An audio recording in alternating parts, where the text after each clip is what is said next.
പ്രിയമുള്ള എൻ്റെ വിദ്യാർത്ഥിനികളെ എല്ലാവരെയും ഞാൻ ഓൾ കേരള ഡിസ്റ്റൻസ് എഡ്യൂക്കേഷൻ എന്ന് പറയുന്ന നമ്മുടെ സ്ഥാപനത്തിൻ്റെയുള്ള ഓൺലൈൻ വീഡിയോ ക്ലാസ്സിലേക്ക് സ്വാഗതം ചെയ്യുകയാണ്. ഇന്ന് ഞാൻ നിങ്ങൾക്ക് മുമ്പിൽ പ്രസന്റ് ചെയ്യുന്നത് NSന്റെ +2 ബിസിനസ് സ്റ്റഡീസ് കൊമേഴ്സിന്റെ വളരെ പ്രധാനപ്പെട്ട ഒരു പേപ്പറാണ് ബിസിനസ് സ്റ്റഡീസ് എന്ന് പറയുന്ന പേപ്പർ.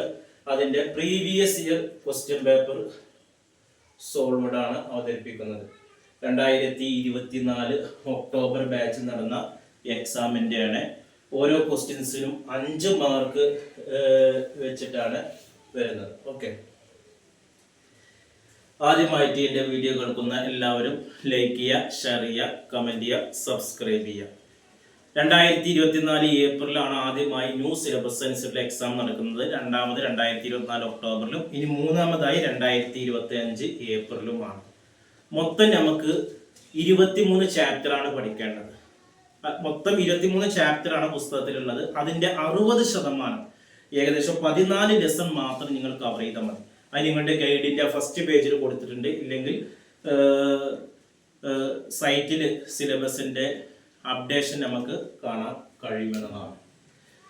ക്വസ്റ്റ്യൻസ് നമുക്ക് ഇംഗ്ലീഷിലാണ് വരുന്നത്. മലയാളത്തിൽ എക്സാം എഴുതുന്നവർക്കും ഇംഗ്ലീഷിൽ എഴുതുന്നവരും ക്വസ്റ്റ്യൻസ് ഇംഗ്ലീഷിലാണ് വരുന്നത്. അതുകൊണ്ടാണ് ഞാൻ ബോർഡിൽ ക്വസ്റ്റ്യൻസ് ഇംഗ്ലീഷിൽ എഴുതി അതിൻ്റെ അർത്ഥം മലയാളത്തിൽ പറഞ്ഞ് ആൻസർ മലയാളത്തിൽ പറയും. 48ാമത്തെ ക്വസ്റ്റ്യൻസ് ആണ് ഫസ്റ്റ് വൺ. എക്സ്പ്ലെയിൻ ഇനി 5 ലിമിറ്റേഷൻ ഓഫ് പ്ലാനിങ്. പ്ലാനിങ്ങിന്റെ 5 പോരായ്മകൾ ഏതൊക്കെയാണ് എന്നുള്ളതാണ്. പ്ലാനിങ്ങിന്റെ 5 പരിമിതികൾ ഏതൊക്കെയാണ് എന്നുള്ളതിനെ കുറിച്ചിട്ടാണ് പറയുന്നത്. 7ാമത്തെ ചാപ്റ്ററിൽ നമ്മൾ ഗൈഡിൽ ആണെങ്കിൽ 21ാമത്തെ ക്വസ്റ്റ്യൻസ് പറയുന്നുണ്ട്. ഒരു ബിസിനസ് സ്ഥാപനത്തിന് പ്ലാനിങ് വളരെ പ്രയോജനകരമാണ് എന്ന് സംശയമില്ല. എന്നാൽ വെറും പ്ലാനിങ് വിജയത്തിന് ഉറപ്പ് നൽകില്ല. പ്ലാനിങ്ങിന് ചില പരിമിതികളുണ്ട്. ഒന്ന്, അയവില്ലായ്മ. നയങ്ങൾ, നടപടിക്രമങ്ങൾ, പരിപാടികൾ എന്നിവയെല്ലാം മുൻകൂട്ടി തീരുമാനിക്കലാണ് പ്ലാനിങ്. ജീവനക്കാർ ഇതെല്ലാം തെറ്റിക്കാതെ പാലിക്കണം. വ്യക്തികളുടെ സാമർത്ഥ്യം, മുൻകൈ എന്നിവയ്ക്കെല്ലാം ഇത് തടസ്സമാണ്. രണ്ടാമത് പറയുന്നത് വിശ്വസനീയമായ വിവരങ്ങളുടെ കുറവാണ്. പ്ലാനിങ്ങിന്റെ വിജയം ശരിയായ സ്ഥിതി വിവര കണക്കുകളെ ആശ്രയിച്ചിരിക്കുന്നു എന്നതാണ്. മൂന്നാമത് ചെലവേറിയതാണ്. പ്ലാനിങ് എന്ന് പറയുന്നത് ചെലവേറിയ ഒരു പ്രക്രിയയാണ്. വിവരങ്ങൾ, വസ്തുക്കൾ, ബദലുകൾ എന്നിവയെ പറ്റി വിവരങ്ങൾ ശേഖരിച്ച് വിശകലനം ചെയ്ത് വിലയിരുത്താം. ഇതിനെല്ലാം വിദഗ്ധരായവരെ നിയമിക്കാം. നാലാമത് പരിമിതമായ ബാധ്യതയാണ്. സ്ഥിതിഗതികൾ അതിവേഗം മാറുന്ന സ്ഥാപനങ്ങളിൽ പ്ലാനിങ്ങിനുള്ള സാധ്യത പരിമിതമാണ്. അഞ്ചാമത് മാറ്റത്തോടുള്ള ചെറുക്കലാണ്. മിക്ക ആളുകളും മാറ്റങ്ങളെ ഇഷ്ടപ്പെടുന്നില്ല. പുതിയ ആശയങ്ങളോടുള്ള ഈ എതിർ മനോഭാവം പ്ലാനിങ്ങിന്റെ ഒരു പരിമിതിയായിട്ടാണ് വരുന്നത് എന്നതാണ്.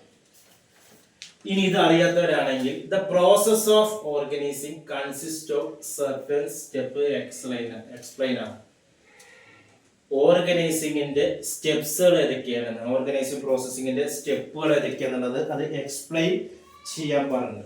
അതും നമുക്ക് 7ാമത്തെ ചാപ്റ്ററിൽ കാണാൻ കഴിയും. 94ാമത്തെ പേജിൽ കാണുന്നുണ്ട്. വിവിധ തരത്തിലുള്ള സംഘാടന പ്രവൃത്തികൾ ഏതൊക്കെയാണെന്നുള്ളതാണ്. അതിൽ ജോലികളെ തിരിച്ചറിയലും വിഭജിക്കലോ പലതരത്തിലുള്ള ജോലികൾ ഉണ്ടാവും എന്നതാണ്. ഓരോ ജോലികളെ നമ്മൾ തിരിച്ചറിഞ്ഞ് അത് ഓരോരുത്തർക്കും ചെയ്യാൻ പറ്റുന്ന രീതിയിൽ അവരുടെ ക്വാളിറ്റി അനുസരിച്ച്, അവരുടെ നിലവാരം അനുസരിച്ച്, അവരുടെ സ്റ്റാൻഡേർഡ് അനുസരിച്ച് ഓരോ വ്യക്തിക്കും ചെയ്യാൻ അവരുടെ കഴിവിനനുസരിച്ച് നമ്മൾ എന്തെങ്കിലും വിഭജിക്കണം എന്നതാണ്.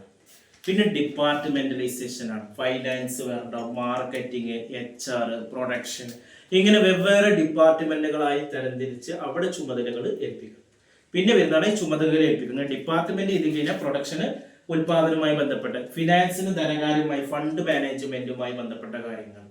ഹ്യൂമൻ റിസോഴ്സ് എന്ന് പറഞ്ഞാൽ ആളുകളെ റിക്രൂട്ട് ചെയ്യുക, പിരിച്ചുവിടുക, പ്രൊമോഷൻ കൊടുക്കുക, ഇങ്ങനെ ഹ്യൂമൻ റിസോഴ്സുമായി ബന്ധപ്പെട്ട കാര്യങ്ങൾ. മാർക്കറ്റിംഗ് എന്ന് പറഞ്ഞാൽ അവിടെ അഡ്വർടൈസ്മെന്റ്, പ്രൊമോഷൻ, സെയിൽസ് പ്രൊമോഷൻസ്, ഇങ്ങനെയുള്ള കാര്യങ്ങളൊക്കെയാണ് അതിൽ വരുന്നത്. ഇപ്പോൾ 5 മാർക്കിനനുസരിച്ച് നമ്മൾ എക്സ്പ്ലെയിൻ ചെയ്യണം. ഞാൻ ഷോർട്ട് ആക്കിയിട്ടാണ് ഇപ്പോൾ പറഞ്ഞത്. പോയിന്റ് മാത്രം നിങ്ങൾ എക്സാമിന് എഴുതുമ്പോൾ എക്സ്പ്ലെയിൻ ചെയ്യാം. ഇനി 49ാമത്തെ ചോദ്യമാണ് there are certain objectives that financial planning. ഏതൊക്കെയാണ് ചില ഒബ്ജക്റ്റീവ് എന്ന് പറയുന്നത് ഫിനാൻഷ്യൽ പ്ലാനിങ്ങുമായിട്ട്? ഏതെങ്കിലും 5 ഒബ്ജക്റ്റീവ് എഴുതാനാണ് പറയുന്നത്. അതിന്റെ ആൻസർ ഫിനാൻഷ്യൽ പ്ലാനിങ് എന്ന് പറഞ്ഞിട്ട് നമുക്ക് ചാപ്റ്റർ 10 പറയുന്നുണ്ട്.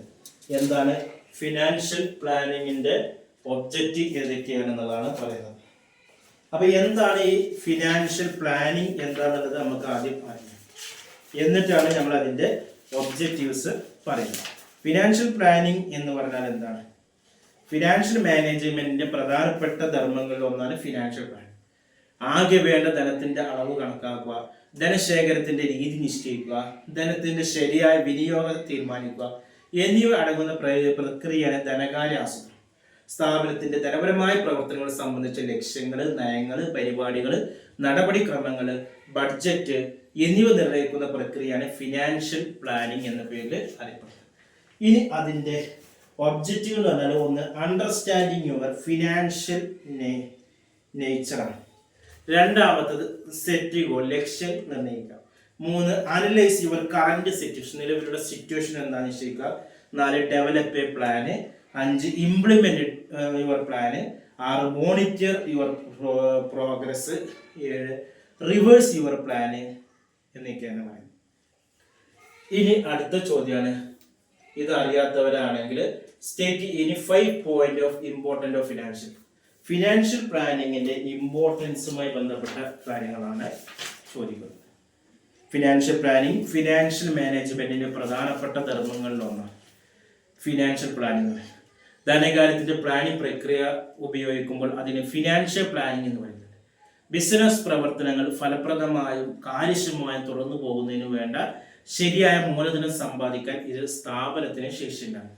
സ്ഥാപനത്തിന്റെ ധനപരമായ പ്രവർത്തനങ്ങളെ സംബന്ധിച്ച ലക്ഷ്യങ്ങൾ, നയങ്ങൾ, പരിപാടികൾ, നടപടിക്രമങ്ങൾ, ബഡ്ജറ്റ് എന്നിവ നിർണ്ണയിക്കുന്ന പ്രക്രിയക്കാണ് ഫിനാൻഷ്യൽ പ്ലാനിംഗ് എന്ന് പറയുന്നത്. വിഭവങ്ങൾ പരമാവധി ഗുണകരമായി വിനിയോഗിക്കണമെന്ന് ഉറപ്പുവരുത്തണം. ധനശേഖരണത്തിനുള്ള ചെലവ് കഴിയുന്നത്ര കുറക്കാൻ നഷ്ടം സഹിക്കാനുള്ള ഉടമകളുടെ ശേഷിക്കനുസൃതമായി തക്കതായ ഉറവിടത്തിൽ നിന്ന് ധനശേഖരണം നടത്തുക. 3 ബിസിനസിന്റെ നിയന്ത്രണം, കൈമോശം വരാതെ ഉടമകളെ സംരക്ഷിക്കുക. 4 മാറ്റങ്ങൾക്ക് അനുസൃതമായി ധനപരമായ ഘടനയിൽ നീക്കുപോക്ക് വരുത്തുവാൻ കഴിയുന്നത് പ്ലാനിങ്ങിനെ ലളിതമായി നിലനിർത്തുക എന്നതാണ്. 50ാമത്തെ ചോദ്യം, explain the factors affect fixed capital requirement. ഏതൊക്കെ ഘടകങ്ങളാണ് ഫിക്സഡ് ക്യാപിറ്റൽ റിക്വയർമെന്റിനെ സ്വാധീനിക്കുന്ന ഘടകങ്ങൾ ഏതൊക്കെയാണെന്ന്? ഒന്ന് നേച്ചർ ഓഫ് ബിസിനസ്, ബിസിനസിന്റെ സ്വഭാവമാണ്. ഒരു മാനുഫാക്ചറിങ് കമ്പനി ബിസിനസ് ആണെങ്കിൽ അവിടെ കൂടുതൽ ഫിക്സഡ് ആണ്, അവിടെ പ്രൊഡക്ഷനുമായി ബന്ധപ്പെട്ടാണ്. സർവീസ് ഓറിയന്റഡ് ആകുമ്പോൾ അവിടെ കുറഞ്ഞത് മതി. പിന്നെ സെലക്ട് ഓപ്പറേഷൻ, ലാർജ് ബിസിനസ് ആണ് കൂടുതൽ ഫിക്സഡ് ക്യാപിറ്റൽ വേണം, സ്മാൾ ബിസിനസ് ആണ് കുറഞ്ഞ രീതി. ടെക്നോളജിക്കൽ ഇന്നോവേറ്റഡ് ആയിട്ടുള്ള ന്യൂ ടെക്നോളജികൾ അവിടെ ഉപയോഗിക്കുമ്പോൾ അവിടെ കൂടുതൽ ഫിക്സഡ് ക്യാപിറ്റൽ വേണം. ഇങ്ങനെ ഒരുപാട് പോയിന്റ് ബിസിനസ് ഗ്രോത്ത്, ബിസിനസ് നല്ല രീതിയിൽ വളർന്നു വരുന്ന ഒരു കണ്ടീഷനിലേക്ക് അവിടെ കൂടുതൽ ഫിക്സഡ് ക്യാപിറ്റൽ വേണം. റെഗുലേറ്ററി ഗവൺമെന്റിന്റെ നിയമങ്ങൾ ഇതൊക്കെ അവിടെ പാലിക്കുന്ന രീതിയാണെങ്കിൽ അവിടെയൊക്കെ ഫിക്സഡ് ക്യാപിറ്റൽ വേണം. എക്കണോമിക് കണ്ടീഷൻ അല്ലെ, സാമ്പത്തിക നില ഒരു ഗ്രോത്ത് പീരീഡ് ആണെങ്കിൽ കൂടുതൽ എന്ത് വേണം? ഫിക്സഡ് ക്യാപിറ്റൽ വേണം. അതൊരു ഡിപ്രഷൻ പീരീഡ് ആണ്, ഫിക്സഡ് ക്യാപിറ്റൽ കുറഞ്ഞ രീതിയിൽ മതി. പിന്നെ അസറ്റിന്റെ രീതികൾ, ലൊക്കേഷന്, ഇതൊക്കെ ഇതിനെ ബാധിക്കുന്നുണ്ട്, ഫിക്സഡ് ക്യാപിറ്റലിനെ ബാധിക്കുന്നുണ്ട്. 51 briefly explain the factor affecting the pricing decision. Pricing ഡിസിഷൻസിനെ സ്വാധീനിക്കുന്ന ഘടകങ്ങൾ ഏതൊക്കെയെന്നുള്ളതാണ് 15ാമത്തെ ചാപ്റ്ററിൽ പറയുന്നുണ്ട്. 182ാമത്തെ പേജിൽ പറയുന്നുണ്ട്. വില നിർണ്ണയിക്കുന്ന സ്വാധീനങ്ങൾ, ഡിറ്റർമിനേഷൻസ് ഓഫ് പ്രൈസ് ആണ്. ഒന്ന് പറയുന്നത് പ്രൊഡക്ഷൻ കോസ്റ്റ്, ഉൽപാദനത്തിന്റെ ചെലവാണ്. ഒരു ഉൽപ്പന്നത്തിന്റെ വില നിശ്ചയിക്കുമ്പോൾ അതിന്റെ ചെലവ് നോക്കാം. ഇപ്പോൾ ഒരു സാധനം ഉണ്ടാക്കാം, ഒരു പേന ഉണ്ടാക്കാൻ വേണ്ടിയിട്ട് നമുക്ക് ഒരു 3 രൂപ ചെലവ് വന്നു. ഇപ്പം 5 രൂപയ്ക്ക് വിൽക്കുകയാണെങ്കിൽ അവിടെ 2 രൂപയാണ് ലാഭം വരുന്നത്. അപ്പൊ 3 രൂപ നമുക്ക് മുടക്ക് മുതൽ വന്നിട്ടുണ്ടെങ്കിൽ അതിനേക്കാൾ കൂടിയൊരു വില നമ്മൾ അതിന് ഫിക്സ് ചെയ്യണം, എന്നാലാണ് അവിടെ പ്രോഫിറ്റ് ഉണ്ടാവുള്ളൂ. അതിനേക്കാൾ കുറഞ്ഞ വിലയാണ് നമുക്ക് ഇവിടെ നഷ്ടമാണ്. അതേ വിലയാണെങ്കിൽ ലാഭവും ഇല്ല നഷ്ടവും ഇല്ല എന്നുള്ളത്. പിന്നെ യൂട്ടിലിറ്റി ആൻഡ് ഡിമാൻഡ്, പ്രയോജനവും ഡിമാൻഡിന്റെ തീവ്രതയുടെ ഉപഭോക്താവ് ഇതാണ്. കൂടുതൽ ഡിമാൻഡുള്ള സാധനങ്ങൾ നമുക്ക് വില എത്ര വേണമെങ്കിലും നിശ്ചയിക്കാവുന്നതാണ്. ഡിമാൻഡ് ഇല്ലാത്ത സാധനം വില കൂട്ടിയിട്ട് കാര്യമില്ല. പിന്നെ എക്സ്റ്റെന്റ് ഓഫ് കോമ്പറ്റീഷൻ, കമ്പനിക്ക് വിപണിയിൽ മത്സരത്തെ നേരിടാനെങ്കിൽ വില നിശ്ചയിക്കുന്ന കാര്യത്തിൽ കമ്പനിക്ക് പൂർണ്ണ സ്വാതന്ത്ര്യം ഉണ്ടായിരിക്കും. എന്നാൽ മത്സരം ഉണ്ടെങ്കിൽ എതിരാളികളുടെ വിലകൾ കൂടി പരിഗണിക്കണം എന്നതാണ്. പിന്നെ ഗവൺമെന്റ് ലീഗൽ റെഗുലേഷനാണ്, സർക്കാർ നിയമപരമായ നടപടിയാണ്. ചില ഉൽപ്പന്നങ്ങളുടെ വില സർക്കാർ നിയന്ത്രിക്കും. ഉദാഹരണം ജീവൻ രക്ഷാ ഔഷധങ്ങളാണ്. പിന്നെ പ്രൈസിംഗ് ഒബ്ജക്റ്റീവാണ്, വില നിർണ്ണയ ലക്ഷ്യങ്ങളുണ്ട്. പുതിയ ഉൽപ്പന്നങ്ങളുടെ വില നിർണ്ണയിക്കുന്ന ലക്ഷ്യം അടിസ്ഥാനമാക്കിയുള്ള വില നിർണ്ണയ തത്വം അനുസരിച്ചാണ്. ഒരു സ്ഥാപനം കുറഞ്ഞ കാലയളവിൽ പരമാവധി ലാഭം ഉണ്ടാക്കാനാണ് ആഗ്രഹിക്കുന്നതെങ്കിൽ അതിൻ്റെ ഉൽപ്പന്നങ്ങൾക്കും ഉയർന്ന വില നിശ്ചയിക്കാവുന്നതാണ്. എന്നാൽ ദീർഘകാലം കൊണ്ടാണ് പരമാവധി ലാഭം ഉണ്ടാക്കാൻ സ്ഥാപനം ആഗ്രഹിക്കുന്നതെങ്കിൽ കുറഞ്ഞ വില നിശ്ചയിക്കുക, വിപണി കൂടുതൽ കൈയടക്കുകയും ചെയ്യേണ്ടതാണ്. വിപണി വ്യൂഹത്തിൽ മേൽക്കൈ നേടുക, മത്സരാധിഷ്ഠിത വിപണി നിലനിൽക്കുക തുടങ്ങിയ ഘടകങ്ങളും വില നിർണ്ണയത്തിന് പരിഗണിക്കുന്നുണ്ട്. പിന്നെ പറയുന്നത് ഉപയോഗിക്കുന്ന വിപണന രീതികളാണ്. വിതരണ സമ്പ്രദായം, പരസ്യങ്ങൾ, സെയിൽസ് പ്രൊമോഷൻ തന്ത്രങ്ങൾ, ഉപഭോക്താവ് നൽകുന്ന സേവനങ്ങൾ തുടങ്ങിയ പലതരം വിപണന ഘടകങ്ങൾ വില നിർണ്ണയത്തെ സ്വാധീനിക്കുന്നുണ്ട് എന്നുള്ളതാണ് പറയുന്നത്. പിന്നെ ഇത് അറിയാത്തവരാണ് what is mean by price, explain to method of price. എന്താണ് വില, അതിന്റെ പ്രധാനപ്പെട്ട 2 മെത്തേഡുകൾ ഏതൊക്കെയാണ് എന്നുള്ളതിനെ കുറിച്ചിട്ടാണ്. എന്താണ് വില എന്ന് പറയുന്നതിന്റെ പ്രധാനപ്പെട്ട 2 മെത്തേഡുകൾ ഏതൊക്കെയാണ്. വില എന്ന് പറയുന്നത് ഒരു ഉൽപ്പന്നത്തിന്റെ മൂല്യം കണക്കാക്കാനാണ് വില നിശ്ചയിക്കുന്നത് എന്നുള്ളത്. 2 വില മെത്തേഡ് നമുക്ക് ഇവിടെ പറയാം, കുറേ ഉണ്ട്. ഒന്ന് കോസ്റ്റ് ബേസ്ഡും 2 ഒബ്ജക്റ്റീവാണ്. ചെലവ് അടിസ്ഥാനത്തിലുള്ള വില നിർണ്ണയമുണ്ട്. ഒരു ഉൽപ്പന്നത്തിന്റെ അല്ലെങ്കിൽ സേവനത്തിന്റെ വില നിശ്ചയിക്കുന്നതിന്റെ പ്രധാന ഘടകം അതിന്റെ ചെലവാണ്. ഉൽപ്പന്ന ചെലവ് എന്നാൽ ഉൽപാദനത്തിന്റെ ചെലവ്, വിതരണത്തിന്റെ ചെലവ്, വിൽപ്പന ചെലവ് എന്നിവ ഉൾപ്പെടുന്നുണ്ട്. ഉൽപ്പന്നങ്ങൾ എത്രമാത്രം കുറഞ്ഞ വിലക്ക് മേടിക്കാം എന്ന ചെലവ് തീരുമാനിക്കും. പൊതുവെ എല്ലാ ബിസിനസ് സ്ഥാപനങ്ങളും ചെലവുകൾക്ക് മീതെ ലാഭത്തിൽ ഒരു മാർജിൻ കൂട്ടി തീരുമാനിക്കും.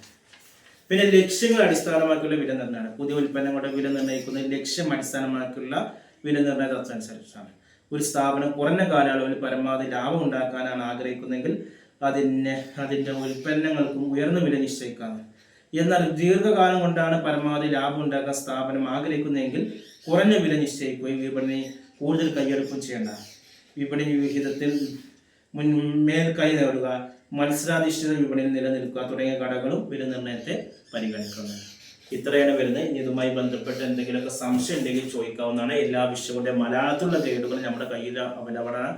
ആവശ്യമുള്ളവരെ കോൺടാക്ട് ചെയ്യുക. അഡ്മിഷൻ സംബന്ധമായ കാര്യങ്ങൾക്ക് 1 മാസം കൊണ്ട്, 2 മാസം കൊണ്ട്, 3 മാസം കൊണ്ട്, 6 മാസം കൊണ്ട് SSLC +2 ഇന്ത്യയിലെ മുഴുവൻ സ്റ്റേറ്റുകളിലും നമ്മൾ അഡ്മിഷൻ കൊടുക്കുന്നുണ്ട്. അഡ്മിഷൻ എടുക്കുന്നവർക്ക് ഫ്രീ ആയിട്ടുള്ള ടെക്സ്റ്റ് ബുക്കുകൾ, ഗൈഡുകൾ, അസൈൻമെന്റുകൾ, പ്രാക്ടിക്കൽ റെക്കോർഡുകൾ എന്നിവയെല്ലാം നൽകുന്നുണ്ട്.